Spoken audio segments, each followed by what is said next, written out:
Hello all, welcome to అకీగా blogs. So ఈరోజు మా సెకండ్ యానివర్సరీ అనమాట. సో ఒక్కసారిగా ఆలోచించాను, ఫస్ట్ యానివర్సరీ ఎలా సెలబ్రేట్ చేసుకున్నాము ఏంటి అని అసలు గుర్తే లేదు. ఎందుకంటే అంతగా సెలబ్రేట్ చేసుకోలేదన్నమాట. మేము డార్జిలింగ్ వెళ్ళాము అప్పుడు. సో అక్కడ అలాగా అయిపోయింది. అండ్ ఈ రోజు అయితే కంప్లీట్గా ఇంట్లోనే సెలబ్రేట్ చేసుకుంటాము. ఎందుకంటే ప్రజెంట్ ప్రెగ్నెంట్ కాబట్టి ఈ ఎండలకి కంప్లీట్గా డీహైడ్రేట్ అయిపోతున్నాను బయటికి వెళ్తుంటే. అస్సలు ఉండలేకపోతున్నాను అనమాట. ఫుల్ స్వెట్టింగ్ వచ్చేస్తుంది, ఆయాసంలా వచ్చేస్తుంది. అంతెందుకు ఇప్పుడు మాట్లాడితేనే కొంచెం బ్రీతింగ్ ఇష్యూలా వస్తుంది అనమాట. ఇంకా అందుకే బయటకైతే ఎక్కడికి వెళ్ళట్లేదు, ఇంట్లోనే ఉన్నాము అని అనుకుంటున్నాము. సో చూడాలి ఎలా సెలబ్రేట్ చేసుకుంటామని. సో ఈరోజు వ్లాగ్ అదే అనమాట. ఈరోజంతా మేము ఏం సెలబ్రేట్ చేసుకుంటాం, ఏం కుక్ చేస్తాను, ఇవన్నీ మీకు చూపిస్తాను అనమాట. అండ్ ఇదే last anniversary with 2 of us. Next ఇయర్కి ఎలాగో విత్ 3 of us ఉంటాము. సో చూద్దాము. ఫస్ట్ అయితే చాలా చాలా ఆకలిస్తుంది. అసలు ఆకలి కోసమే లేచిపోయాను అనమాట. మార్నింగ్ యాక్చువల్లీ నైట్ చాలా లేట్గా పడుకున్నాం, అయినా కూడా మార్నింగ్కి మెలకు వచ్చేసింది నాకు ఆకలేసి. సో ఇప్పుడు బ్రేక్ఫాస్ట్ అయితే ప్రిపేర్ చేసుకోవాలి. So let's cook some breakfast. నేనైతే బ్రేక్ఫాస్ట్కి ఇడ్లీ చేద్దాం అనుకుంటున్నాను. ఇంకా చట్నీ వచ్చేసరికి బొంబాయి చట్నీయా నీళ్ళ చట్నీయా నేను కన్ఫ్యూజన్ అనమాట. నేను ఇడ్లీని ఇడ్లీ పాత్రలో కన్నా ఇలాగ ఒక ప్యాన్ తీసుకొని ఇందులో వాటర్ వేసి ఈ స్టాండ్ పెట్టి దానిపైన ఇడ్లీ పాత్రలు పెట్టేస్తాను. ఎందుకంటే కిచెన్ చిన్నది అండ్ మేము ఇద్దరమే కదా, దానికోసం ఇంత పెద్ద ఇడ్లీ పాత్ర ఎందుకు అనిపిస్తుంది నాకు. ప్లస్ ఇంకా అది సింక్లో వేస్తే సింక్ అంతా ఆక్యుపై చేసేస్తుంది. అందుకని ఇలాంటి వాటిలో చేస్తాను అనమాట. ఇది ప్రీ హీట్ అయ్యేలోపు ఇడ్లీ వేసేసుకుంటాను. ఏ చట్నీ చేయాలి అని ఇంకా కన్ఫ్యూజన్ అనమాట. బొంబాయి చట్నీ చేయాలా నీళ్ళ చట్నీ చేయాలా అని. నీళ్ళ చట్నీ యాక్చువల్లీ చాలా చాలా ఈజీ. బొంబాయి చట్నీ అయితే కొంచెం టైం పడుతుంది. అది కూడా ఈజీనే, బట్ కొంచెం టైం పడుతుంది కదా, అందుకని నీళ్ళ చట్నీయే చేసేద్దామని ఫిక్స్ అయ్యాను. అఖిల్ కూడా ఇడ్లీ తిని చాలా రోజులు అయింది. అఖిల్ ఇలా టిఫిన్స్ చేస్తా అన్నప్పుడు నాకు అన్నీ ఒకే రోజు పెట్టాను అనిపిస్తుంది. అన్ని చట్నీలు, అన్ని టిఫిన్లు, దోశ వేసేయాలనిపిస్తుంది, ఇడ్లీ వేసేయాలనిపిస్తుంది, అన్నీ ఒకేసారి చేసేయాలనిపిస్తుంది అనమాట. ఎందుకంటే చాలా తక్కువ తింటాడు ఇంట్లో. అంటే బ్రేక్ఫాస్ట్ స్కిప్ చేస్తాడు ఎప్పుడు.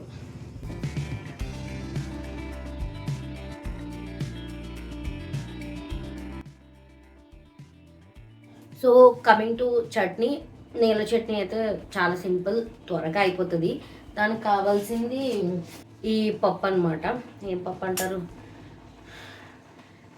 ఈ పప్పు కావాలి దానికి. సో ఈ పప్పు కావాలి దానికి వేపిన శనగపప్పు కావాలి, ఒక 2 మిర్చి కావాలి, అంతే. చాలా ఫాస్ట్గా అయిపోతుంది. సో ఇలా చేసేద్దాం.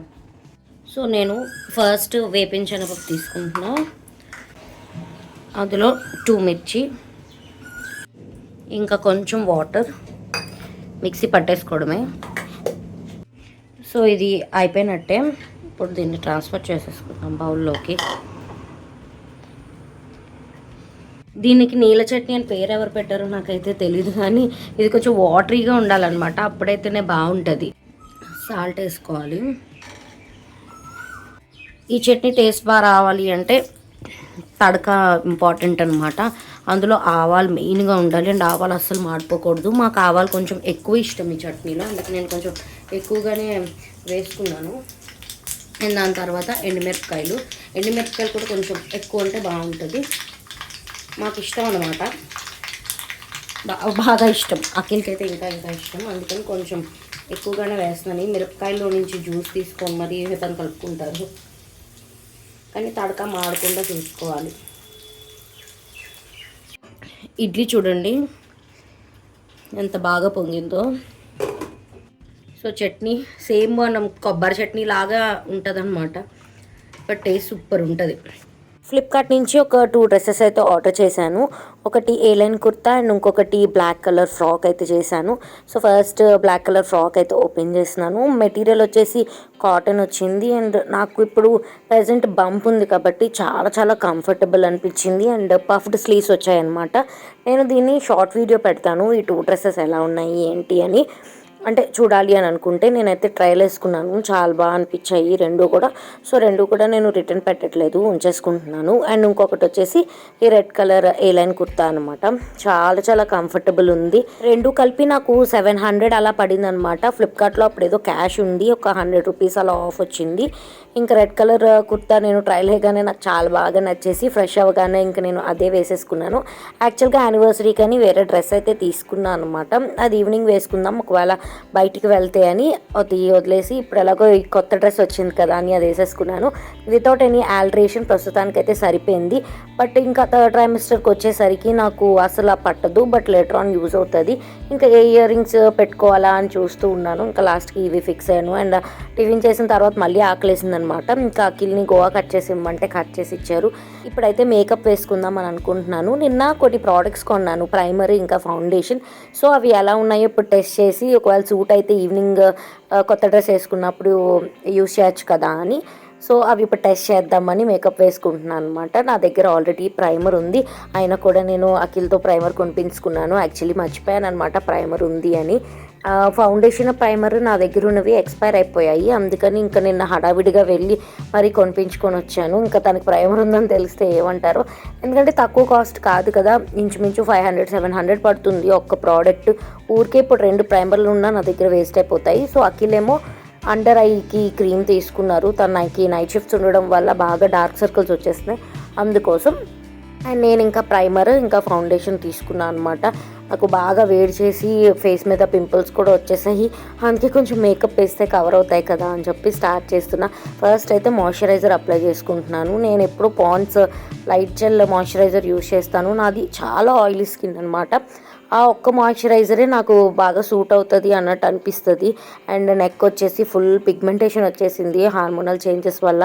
డాక్టర్ దగ్గరికి వెళ్ళినా కూడా ఏం చేయలేము, అది ఆఫ్టర్ ప్రెగ్నెన్సీ దాని అంతలో అది తగ్గుతుంది అన్నారు. బట్ ఎప్పుడు తగ్గుతుందో ఏంటో, అంటే చూడటానికి అసలు బాగాలేదు, హెయిర్తో కవర్ చేయాల్సి వస్తుంది, అంత డార్క్ అయిపోయింది అనమాట. మీ దగ్గర ఏమైనా టిప్స్ ఉంటే కింద కామెంట్ సెక్షన్లో చెప్పండి. సో మాయిశ్చరైజర్ అప్లై చేసిన తర్వాత ప్రైమర్ అప్లై చేసుకుంటున్నా. అంతకుముందు నా దగ్గర నైకా ప్రైమర్ ఉండేది, దాని కాస్ట్ వచ్చేసి 500 అనమాట. చాలా బాగా సెట్ అయ్యేది నా ఫేస్కి అది. సో అందుకని మళ్ళీ అదే కొనుక్కున్నాను. అండ్ ఇప్పుడైతే లాక్మే ప్రైమర్ యూజ్ చేస్తున్నాను. నెక్స్ట్ ఏమో లాక్మేదే ఫౌండేషన్ అనమాట. చాలా డార్క్ షేడ్ ఇచ్చేసినట్టు అనిపించింది నాకు, సూట్ కాదేమో అని అనుకున్నా. ఎందుకంటే ఫెయిర్గా ఉన్న వాళ్ళకి కొంచెం లైట్ షేడ్ వస్తుంది ఏమో, ఈసారి చాలా డార్క్గా అనిపించింది నాకు. కానీ నేను బ్లెండ్ చేసుకున్నాక షాక్ అయ్యాను, చాలా బాగా బ్లెండ్ అయింది, ఎటువంటి వైట్ ప్యాచెస్ కూడా లేవన్నమాట. అంతకుముందు నైకా ఫౌండేషన్ యూజ్ చేసేటప్పుడు ఫుల్ ప్యాచెస్గా వచ్చేసేది, అస్సలు నచ్చేది కాదు. ఇది అలా లేదు, చాలా బాగా బ్లెండ్ అయింది. సో నాకు బాగా నచ్చింది. మెయిన్గా ఫౌండేషన్ వచ్చేసరికి మనం బయటికి వెళ్ళి షాప్కి వెళ్ళి టెస్ట్ చేసిన తర్వాతే తీసుకోవాలి. ఆన్లైన్లోనే తీసుకుందాం అనుకున్నా కానీ మన స్కిన్ టోన్కి ఏ ఫౌండేషన్ ఏ షేడ్ అనేది మనకి టెస్ట్ చేస్తేనే కానీ తెలియదు కదా, అందుకని ఇంకా వెళ్ళి మరి నేను సెలెక్ట్ చేసుకున్నాను. అండ్ ఇంకా ఐబ్రో పెన్సిల్ ఇంకా లిప్స్టిక్ అయితే వేసేసుకున్నాను. వితౌట్ ఎనీ మేకప్ లిప్స్టిక్ వేసుకున్నా కూడా మన ఫేస్ చాలా చాలా బ్రైట్గా కనిపిస్తుంది. కొంచెం హెయిర్కి అయితే బ్లో డ్రై లాగా చేసుకున్నాను అనమాట, కొంచెం వాల్యూమ్గా కనిపిస్తుంది కదా అని చెప్పి.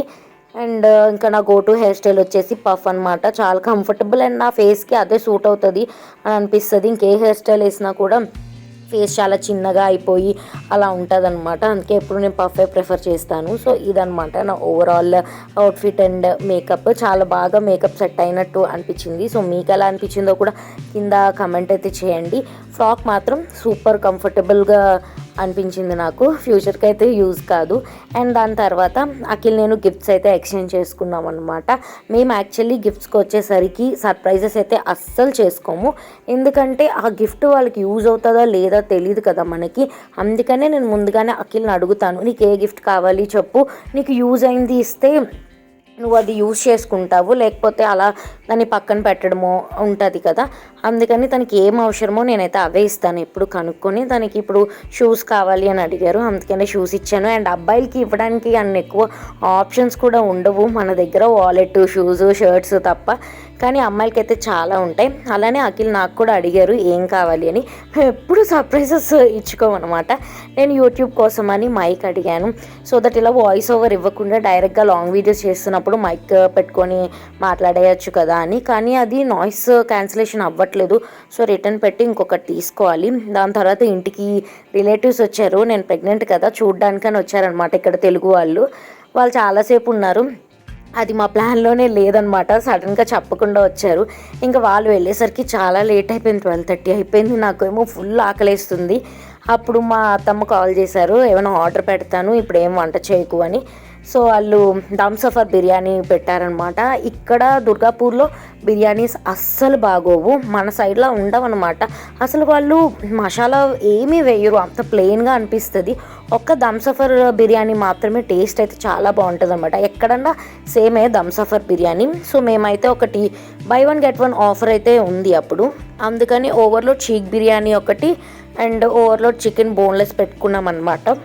టేస్ట్ మాత్రం చాలా బాగుంది. మనం బార్బిక్యూకి వెళ్ళినా కూడా ఇదే టేస్ట్ ఉంటుంది అనమాట అక్కడ బిర్యానీ కూడాను. అండ్ నాకు షీక్ బిర్యానీ అంటే చాలా ఇష్టం. ఇలా పీసెస్ వస్తాయి ఎందుకంటే ఎంత టెండర్గా ఎంత జ్యూసీగా కూడా ఉన్నాయో. అండ్ ఇంకా నా ఫేవరెట్ ఏంటంటే ఆ దమ్ సఫర్ నుంచి వచ్చే గులాబ్ జామున్స్ చాలా సాఫ్ట్గా చాలా టేస్టీగా ఉంటాయి అన్నమాట. మాకు 2 ఆర్డర్ చేసాం కదా, సో 4 బాక్సెస్ వచ్చాయి. ఈచ్ దాంట్లో 3 ఉన్నాయన్నమాట. సో సూపర్ ఉన్నాయి గులాబ్ జామున్ అయితే. అండ్ ఇంకా కొంచెం సేపు నాప్ వేసాము, ఇద్దరం నిద్ర వచ్చేసింది, అలసిపోయాము. సో నెక్స్ట్ ఇంకా ఈవినింగ్ అఖిల్ బయటకు వెళ్దాం రెస్టారెంట్కి అంటే నేను ఈ డ్రెస్ వేసుకుంటున్నాను అనమాట. ఇది కూడా ఏ లైన్ కుర్తీ వచ్చి సెంటర్లో కొంచెం స్ప్లిట్ వస్తుంది అనమాట కింద. అండ్ మెయిన్ పార్ట్ వచ్చేసి చున్నీ, చాలా చాలా బాగుంది. చున్నీ చూసి పడిపోయాను నేను ఆ డ్రెస్కి. నేను ఇవన్నీ కూడా ముందే షాప్ చేసేసాను అనమాట వైజాగ్ వెళ్ళినప్పుడే. ఈస్టర్కి ఒక డ్రెస్ అండ్ దాని తర్వాత యానివర్సరీ కానీ అక్కడే షాప్ చేసేసాను. ఎందుకంటే ఇక్కడ డ్రెస్సెస్ ఎంత వర్స్ట్గా ఉంటాయో, అన్ని బెంగాలీ స్టైల్ డ్రెస్సెస్ దొరుకుతాయి అనమాట. అందుకే వైజాగ్ నుంచి కొనుక్కొని వచ్చాను. ఈవినింగ్ మమ్మీ వాళ్ళేమో కేక్ ఆర్డర్ చేశారు. సో ఇప్పుడు కేక్ కటింగ్ చేసుకొని అదంతా అయిన తర్వాత రెస్టారెంట్కి వెళ్దాము అని అనుకుంటున్నాము. సో అఖిల్ రెడీ అవ్వడానికి వెళ్ళారనమాట. నేను అన్నీ రెడీ అయిపోయి ఫొటోస్ అన్నీ తీసేసుకున్నాను. సో తను వచ్చేలోగా ఈలోపు నేను కేక్ అది అంతా సెట్ చేద్దామని అనుకుంటున్నాను. ఈలోపు ఇంట్లో వాళ్ళకి కూడా వీడియో కాల్ అయితే స్టార్ట్ చేసామన్నమాట. అందరినీ యాడ్ చేసాము, మమ్మీ డాడీ అత్తమ్మ మావయ్య అమ్మ మరిదిని. తర్వాత నాకు 2 అక్కలు ఉన్నారు, వాళ్ళ ఫ్యామిలీస్ కూడా అందరం యాడ్ చేసాం. ఎప్పుడు కూడా బర్త్డేకి యానివర్సరీకి కంపల్సరీ అనమాట. దూరంగా ఉన్నాం కదా, ఇంకెవరు ఇక్కడ లేరు కాబట్టి కంపల్సరీగా ఫ్యామిలీతో అయితే ఈ వీడియో కాల్ సెటప్ అయితే ఉంటుంది. ఒక 1/2 hour గంట సేపు అలా మాట్లాడుకుంటూ ఉంటాము. ఇంకా ఎంతసేపు అలా చేత్తో ఫోన్ పట్టుకుంటామని ఆ స్టాండ్కి ఫోన్ పెట్టేసి కొంచెం దూరంగా పెట్టేస్తే వాళ్ళు మమ్మల్ని చూస్తూ ఉంటారు కదా అని అలా సెట్ చేస్తున్నాం అనమాట. ఫస్ట్ ప్రేయర్తోని స్టార్ట్ చేసామన్నమాట. అంటే దాని తర్వాత కేక్ అయితే కట్ చేసేసాము. ఇంకా వర్చువల్గానే వాళ్ళకి కూడా కేక్స్ తినిపించేసి మేము కూడా కేక్స్ తిని కొంచెం సేపు అలా మాట్లాడుకొని టైం స్పెండ్ చేసాము. ఇంకా ఇంట్లో వాళ్ళు కూడా డ్రెస్ చూస్తాను అంటే అఖిల్ నన్ను చూపిస్తున్నారనమాట, ఇది తన డ్రెస్ అని చెప్పి. దాని తర్వాత అఖిల్ డ్రెస్ కూడా వాళ్ళు చూస్తా అంటే నేను అఖిల్కి వీడియో తీసాను అనమాట. ఆ డ్రెస్ కూడా చూసారు, బాగున్నాయి అన్నారు. సో మీకు ఎలా అనిపించిందో కూడా కింద కమెంట్ చేయండి. బంప్ని కూడా ఇంట్లో వాళ్ళు చూడలేదన్నమాట. నేను వచ్చేసరికి 4th month కదా, అప్పటికి బంప్ రాలేదు. సో బంప్ కూడా చూపిస్తున్నారు ఇంట్లో వాళ్ళకి. అండ్ వాళ్ళందరికీ బాయ్ చెప్పేసిన తర్వాత ఇప్పుడు చేంజ్ ఆఫ్ ప్లాన్స్ అనమాట. రెస్టారెంట్కి ఏమీ వద్దు, ఇంట్లోనే నేను ఏమైనా ఆర్డర్ పెట్టేస్తాను, క్యాండిల్ లైట్ డిన్నర్లా చేద్దాము. ఎందుకంటే ఇప్పుడు రెస్టారెంట్కి వెళ్తే నువ్వు అలసిపోతావు అండ్ అక్కడ గతుకులు ఉండొచ్చు రోడ్డు మీద, వద్దు అని చెప్పి ఇంకా తీసుకెళ్ళలేదు. తాను బయటికి వెళ్ళి నాకు తలలో పెట్టుకోవడానికి కొన్ని పూలు తీసుకొచ్చారు అండ్ ఇలా రోజ్ పెటల్స్, క్యాండిల్స్ అన్నీ తీసుకొచ్చారనమాట. ఇలా సెట్ చేస్తున్నారు. చాలా ఫుడ్ ఐటమ్సే ఆర్డర్ చేసామన్నమాట. నాకు ఏమేమి క్రేవింగ్స్ ఉన్నాయో అవన్నీ చెప్పేశాను. క్రిస్పీ కార్న్ అయితే చాలా తినాలనిపించింది, బట్ కొంచెం మెత్తగా అయిపోయింది ఇంటికి వచ్చేసరికి. దాని తర్వాత ఫ్రెంచ్ ఫ్రైస్ అయితే ఆర్డర్ చేసాము, అన్నీ జంక్ ఫుడ్డే. ఇంకా పాస్తా తినాలనిపించింది, so chicken white sauce pasta order చేసాము. ఎప్పుడు చికెనే అయిపోతుందని చెప్పి ఇంకా ఫిష్ అయితే ఆర్డర్ చేసామన్నమాట, చిల్లీ గార్లిక్ ఫిష్ అని. యాక్చువల్లీ అది డ్రై వస్తుంది అనుకుంటే కంప్లీట్గా వెట్ వచ్చింది. ఇక్కడ వాళ్ళు ఏంటో అన్నీ వెట్గానే తింటారు, అంటే ఫ్రైడ్ రైస్లో కలుపుకొని తింటారనమాట. అండ్ నా కోసం ఈరోజు పర్మిషన్ కూడా వచ్చింది, చాలా చాలా తక్కువ క్వాంటిటీ ఆఫ్ డ్రింక్. అండ్ ఇంకా ఇలా సెట్ చేసి అయితే మంచిగా టైం అయితే స్పెండ్ చేసాము, చాలానే మాట్లాడుకున్నాం అనమాట. అసలు జరిగిన మెమరబుల్ మూమెంట్స్ అన్నీ మాట్లాడుకున్నాము. సో ఇది మా యానివర్సరీ వ్లాగ్. ఈ వీడియో మీకు నచ్చినట్టయితే లైక్, షేర్ అండ్ సబ్స్క్రైబ్ చేసుకోండి for more content guys. See you all in the next vlog. Bye.